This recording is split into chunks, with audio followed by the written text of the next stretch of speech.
parce qu'à la maternelle, ils font des petits groupes, ils travaillent en groupe, ils les font travailler dans différents, pas des ateliers, mais des différents centres. Ils ont fait du bricolage, ensuite ils vont travailler sur l'ordinateur, etc. Et ça me rappelle beaucoup à des entreprises innovatrices que j'ai travaillé avec. Ce genre de travail, d'organisation de travail. C'est pas juste la technologie, c'est la résolution de problèmes dont on a parlé et comment de façon réelle est-ce qu'on résout les problèmes. Bon, on n'a pas besoin d'emmagasiner toutes ces connaissances-là. Tout le monde l'a presque dit. On a le nuage, on a les ordinateurs qui ont les meilleures mémoires que nous.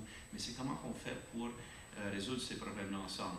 Ensuite, quand je garde mes jeunes, mes neveux qui sont au secondaire, ça me rappelle beaucoup plus au système d'éducation que moi j'ai fait, que mes parents ont fait, magistral. Il y a un peu plus de technologie, mais on dirait que cette forme d'apprentissage-là a évolué ou n'a peut-être pas évolué encore. Je me pose cette question-là. Est-ce qu'on peut continuer? Moi, de mon côté, c'est sûr, les enjeux comme la cyberutilisation puis la vie privée m'inquiètent parce que j'ai deux enfants de 9 ans et de 7 ans, qui ont accès à l'iPod Touch ou l'Internet facilement, sur le bout des doigts. Puis je suis pas toujours là en train de regarder qu'est-ce qu'ils font. Mais juste de donner une petite histoire comique, puis j'ai pris l'occasion de justement éduquer mon enfant, c'est que connaissez-vous FaceTime dans l'iPod Touch? Donc, tout d'un coup, c'était un samedi matin, je n'étais pas réveillé, assis à la table, en train de déjeuner, pas peigné, de bonne humeur. Tout d'un coup, ma petite fille arrive. Elle dit, regarde papa, le FaceTime de cette manière-là. Puis au bout, tu avais ses deux amis qui étaient en train de me regarder. Puis j'ai cru voir la mère en arrière. Donc je me suis dit, ok, il faut qu'on se parle, parce que ça n'a pas de sens. Pas payé.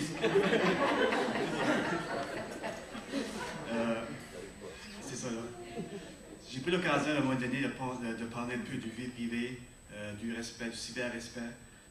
Je pense qu'il faut commencer très jeune, de démontrer ces valeurs-là, parce qu'ils ne savent pas, parce qu'ils vont faire des actions qui ne sont pas, c'est des actions mineures pour débuter, mais qui peuvent, si on ne les arrête pas, ça peut devenir majeur éventuellement.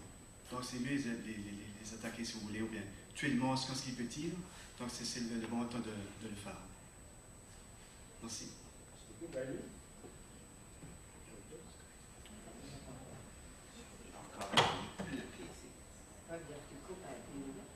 Oui. Je vais parler plus vite. Oui, ok. Surtout qu'encore aujourd'hui, je connais quelques étudiants universitaires que si l'imprimante n'imprime pas, le travail scolaire et académique est toujours en danger. Mais c'est le fil qui est déconnecté.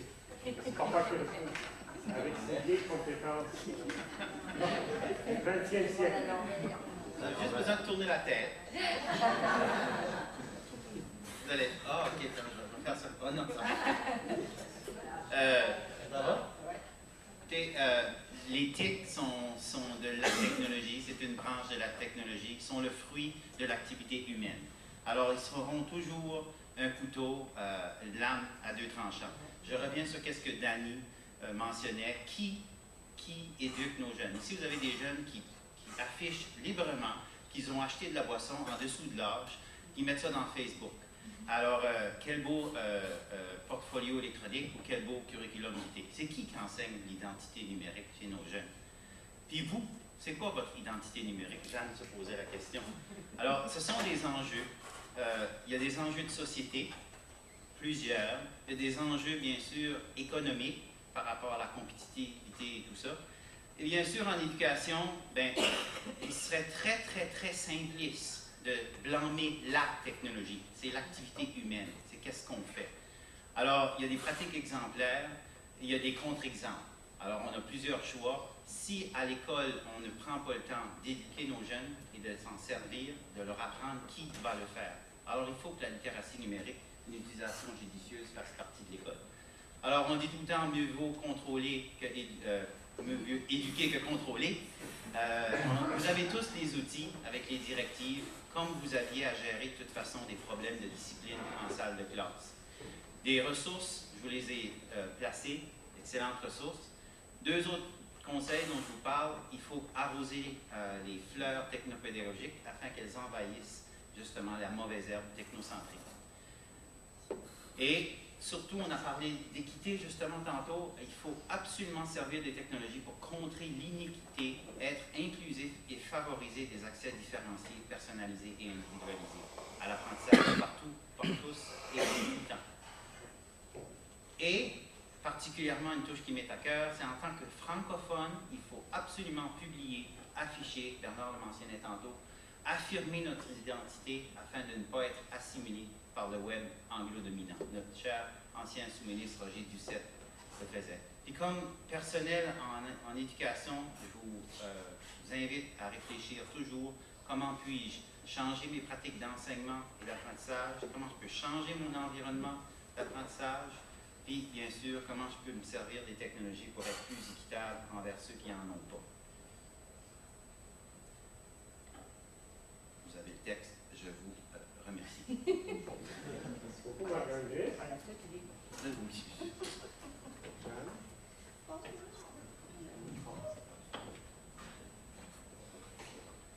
Bon, je vais juste terminer ce que je n'avais pas eu le temps de dire tantôt. Hein. Ça va bien aller.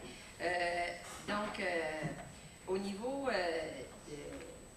s'assurer qu'on sait qu'est-ce que les jeunes font avec et comment ils vont le faire, je veux dire que quand j'étais jeune, là, moi, puis que je commençais à sortir et à aller aux danses, ben, c'est sûr que les règlements pour les filles étaient plus stricts que les règlements pour les gars. Okay? Mais savez-vous que la recherche démontre qu'on vérifie beaucoup plus qu'est-ce que les filles font puis on va plus focuser sur les filles et moins sur les gars. Ça fait que quand vous voulez installer certains règlements au niveau de l'utilisation des technologies dans les familles, il faut vérifier ça. On tend à protéger plus les filles que les gars. Ça fait qu'il y a un petit peu d'inéquité là.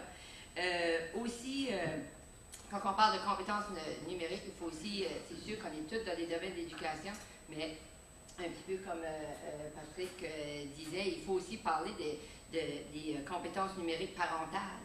Okay? Il y a seulement, puis là je vous dis les deux statistiques, il y a 20% qui ont des règlements dans la famille par rapport à l'utilisation des technologies. Il y a certaines familles qui vont mettre un petit panier à la maison pour qu'ils disent que quand les gens arrivent à la maison, ils mettent leur téléphone, leur iPad dans le panier pour avoir des zones qui sont sans technologie. Puis, vous savez aussi que la recherche démontre qu'essayer de s'en séparer, c'est comme essayer de... Ça a les mêmes symptômes qu'essayer d'arrêter de la boisson, la drogue.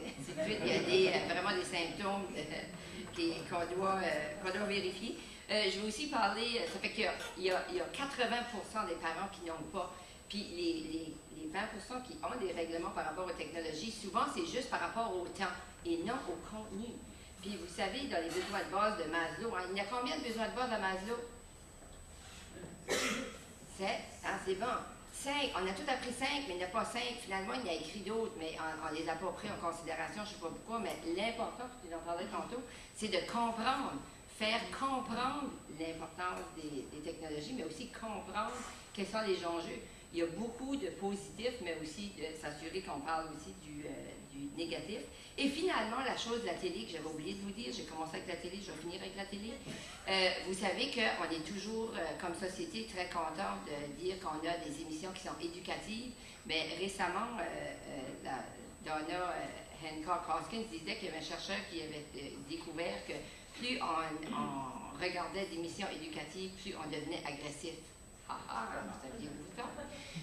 Oui, parce que dans les émissions éducatives, on se pète les bretelles parce qu'on met une mise en situation où est-ce qu'on prend la majorité du temps pour expliquer comment le conflit est venu, puis là, comment est-ce qu'ils se sont chicanés, puis on prend à peu près en 1 minute et 30 secondes pour dire comment le conflit a été réglé. Ça fait que l'enfant qui regarde ça, lui, il voit tout la conflit, mais il ne s'est pas aperçu qu'à la dernière minute, le conflit s'est réglé, puis comment il s'est réglé. Je vais finir là-dessus. Merci beaucoup, Jeanne. Et Lucie? Oui, il y a tellement de choses qui ont été dites que je commence à me demander ce que je peux ajouter. En fait, il y a une chose, il y a un aspect, je pense, sur lequel j'aimerais mettre un petit peu plus d'accent à ce point-ci. On a eu des beaux exemples, puis dans les présentations de toutes sortes de situations. On a parlé tantôt des parents âgés qui ne sont pas nécessairement en position d'utiliser les outils numériques, qui n'ont pas appris à le faire. Parallèlement à ça, tout de suite, on a une jeune génération qui pousse et qui donne l'impression d'être née avec une manette de quelque chose dans les mains, tellement c'est intuitif de travailler avec ces choses-là. Moi, ma perspective, de temps en temps, je me mets à penser à l'avenir, puis je pense à ma propre expérience, puis à l'expérience de mes enfants qui ont connu différentes étapes du développement des technologies. Je pense aux générations à venir qui naissent dans les technologies et je me dis toujours, c'est important, puis je pense que Marc-André a vraiment touché à ça aussi, c'est important d'outiller nos jeunes générations, pas juste à utiliser les outils qui existent maintenant, mais aussi à les préparer à apprendre, parce que les outils n'arrêteront jamais d'évoluer. Il y en aura sans cesse des nouveaux, il y en aura sans cesse des différents. Ces années-ci, on parle beaucoup de cyberdépendance, de cyberintimidation, on parle de sécurité informatique, mais Dieu sait de quoi on parlera dans 15 ans, 20 ans, quand les jeunes de maintenant seront devenus des adultes et puis devront effectuer là, un paquet de tâches vraiment importantes là, à l'aide des outils. Alors moi, ça fait peut-être partie de mes préoccupations un peu plus particulières. Merci. Merci beaucoup, Lucie, puis merci beaucoup encore une fois, merci beaucoup à nos collègues, mais j'ouvre, avant de boucler la table, j'ouvre la discussion, s'il vous plaît, les deux micros, posez vos questions, commentaires. On ouvre la discussion.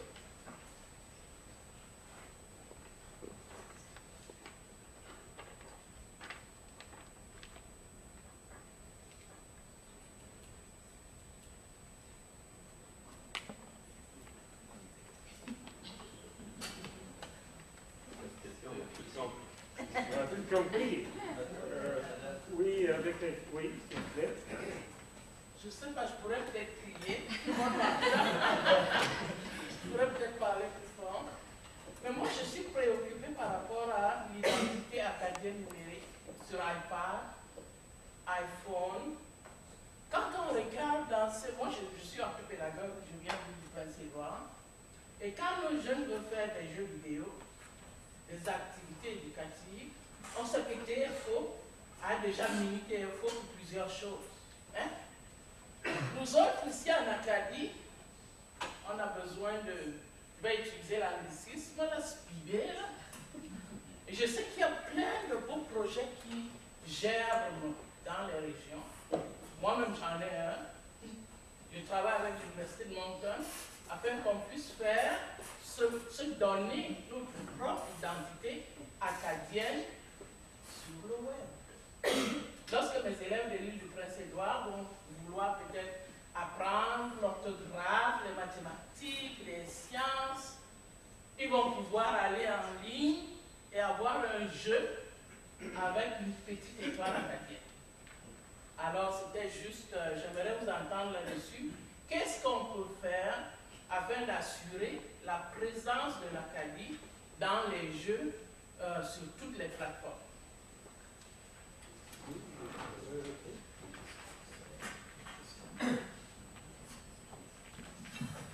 Bonjour, merci pour la question. J'ai la même inquiétude, puis j'ose suggérer deux choses. La première chose, je me réfère au petit conseil.